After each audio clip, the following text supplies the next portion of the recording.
Thank you, Chairman Lamborn and members of the committee for having the opportunity to speak to you today. I will be speaking on the significance of early earthquake warning for the San Francisco Bay Area Rapid Transit District. And I have, first of all, we have had earthquake early warning activated and operating since August of 2012 in cooperation with Dr. Allen and Cal. I have a strong background in public safety. Specifically, I'm a retired battalion chief from the Metropolitan Department, City of Oakland, former member of the FEMA Urban Search and Rescue, still a member of Health and Human Services Disaster Medical Assistance Team, and a member of an Emergency Management Association in my county. I have taught emergency management and response at the local, state, and federal level and internationally with civil military operations in 2 different countries. And by the way, I'm a retired Army Reserve colonel. The emergency responses that I have personally participated and responded to include the Northridge and Loma Prieta earthquake, as well as Hurricane Katrina. Early earthquake warning for BART has 2 critical aspects. The first one is to slow or to stop trains and prevent, and the second one is going to be to basically participate in emergency support and recovery. Mr. McPartland, if you could pause for just a second, we'll pause the clock. If you hear that buzzer, it's a flash flood warning that we're getting, and over the loudspeakers. I think that's very interesting. It shows we do have the technology, don't we? We do have the technology. Okay, back to you. Back to me.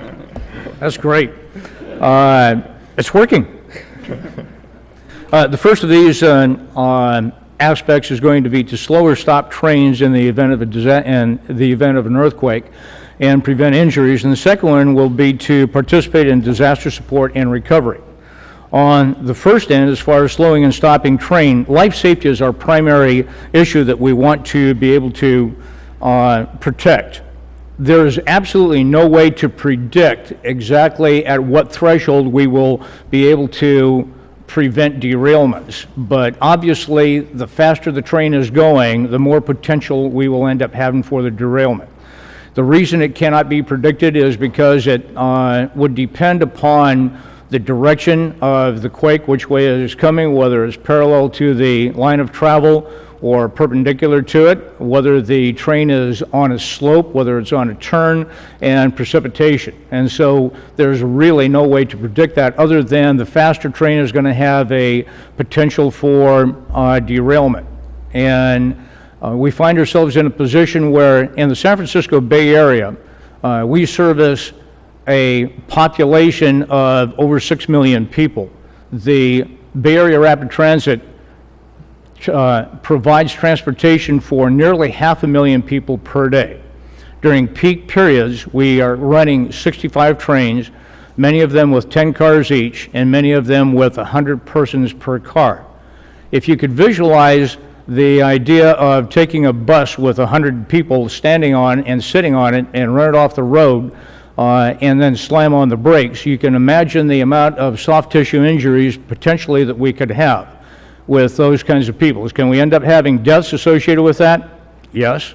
As a matter of fact, in December of last year, a New York train derailed at 82 miles an hour. There were approximately 100 people on the train. 4 of them died. 63 were critically injured. 63 were injured, and 13 of those were critically injured. In the event of a major earthquake, if you could imagine that the entire inhabitants of that train would be on 1 car of a 10-car train, and at peak transportation periods, we have 65 trains on the road. 40 to 45 of those will be going at 70 miles an hour. And I only have 57 seconds left. Wow.